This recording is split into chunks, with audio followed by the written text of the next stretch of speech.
Sir बताइए, जिंदगी का उद्देश्य क्या है, मेरा सोच है, मेरा अनुभव है, या मैंने लिखा है, या मैं उस रास्ते चल रहा हूँ। मकसद जिंदगी क्या है जरा गौर फरमाइए। मिले फुर्सत के 2 पल तो खुद को खुद ही समझाइए। बनाया मालिक ने इंसान तो रह जाइए। हुकूमत करो नेता हो अपने हक पर हराम की तो मत खाइए। बनाया मालिक ने इंसान तो रह जाइए। मकसद जिंदगी क्या है जरा गौर से फरमाइए। धन्यवाद।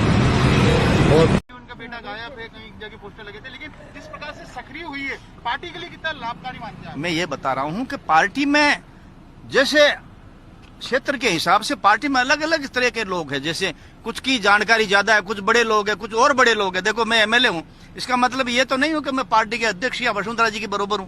इसलिए मेरा लेवल है, जो मेरा सोच है, वो इतना बड़ा नहीं है कि कौन नेता कहां जा रहा है, कौन घूम रहा है, वसुंधरा जी क्या कर रही है। सभी पार्टियों में छोटी मोटी गुटबाजी तो होती है, इसमें भी होगी, मैं नहीं कह सकता। लेकिन हमारी पार्टी अब भी सभी पार्टियों से अच्छी है।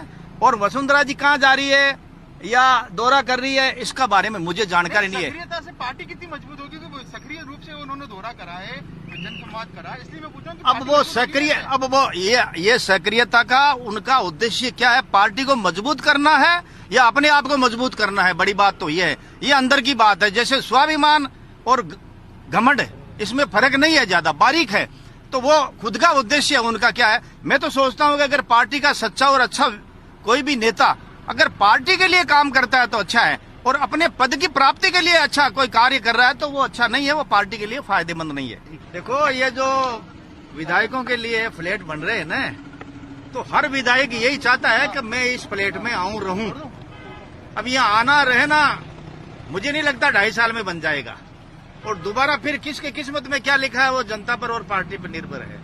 इसलिए आशा तो सभी की है, मेरी भी आशा है कि भाई इस फ्लैट में कभी मैं भी दोबारा आऊं। वैसे भी मैं तो एक बार पहले 93 में जीत गया, 20 साल इंतजार में बीत गया, फिर अभी जीत गया।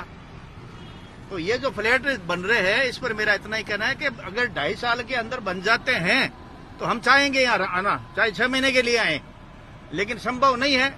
और फिर उसके बाद में आगे भविष्य में चुनाव के बाद में कौन जीत कर आता है? चाहता तो हर आदमी यही है राजनीति में। ये फ्लैट लेना तो बहुत बड़ी बात है, विधायक बनना सब चाहते हैं। लेकिन आपके लिए एक इंडिपेंडेंट पहले फ्लैट बने हुए थे, उसे तोड़ के फ्लैट बना रहे हैं, क्या अच्छा लग रहा है आपको? तोड़कर यदि फ्लैट बना दिए जाते तो इससे कई विधायक ना खुश थे। हाँ ये बात है, सभी लोग इससे खुश नहीं है, लेकिन शायद सरकार ये चाहती होगी कि भाई सारे विधायक विधानसभा के साथ रहें, एक जगह रहें, और दूसरी जो बची हुई जमीन है उनका दूसरी तरीके से उपयोग ले लिया जाए। लेकिन तो सर इसको लेकर कहीं भ्रांतियां भी है, कहीं भ्रांतियां हैं, कहीं अंदर की बातें हैं जो बाहर नहीं आ रही है, और उस वक्त पर आ जाएगी। नहीं ऐसा नहीं। सेंट्रल विस्टा जो प्राइम मिनिस्टर का था उसका विरोध कर रही है कांग्रेस, और यहाँ पर लंबा खर्चा कर रही है, इससे लेकर आप क्या? देखो कांग्रेस की एक तो आदत पड़ गई कि ये केंद्र सरकार की दिन में 2 बार बुराई नहीं करेगी तो इनको चैन नहीं पड़ेगा। ये खुद की क्या कर रहे हैं, मत जो खुद गलती कर रहे हैं वो इनको बता रहे हैं। प्रधानमंत्री जी जो सेंट्रल विस्टा बना रहे हैं अपने लिए बना रहे हैं, मुख्य खुद के लिए थोड़ी बना रहे हैं, वो प्रधानमंत्री के लिए बना रहे हैं। जो भी प्रधानमंत्री आएगा उसमें रहेगा। तो यही हालत यहाँ है कि भाई जो भी यहाँ विधायक आएगा रहेगा।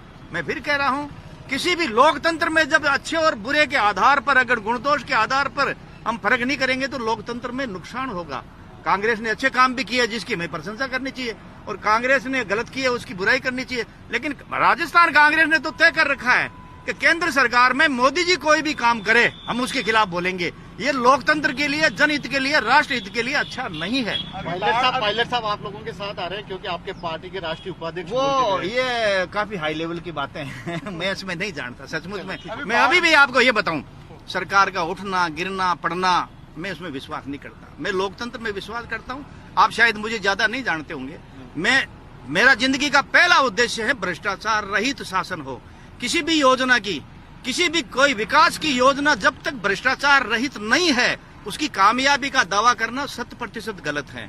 आप मेरे निजी जीवन के बारे में पता कीजिए। आज भी मेरा सबसे बड़ा जो सोच है वो है कि जब भ्रष्टाचार धीरे धीरे कम हो जाएगा ना, तभी जाके देश में लोकतंत्र सच्चा होगा।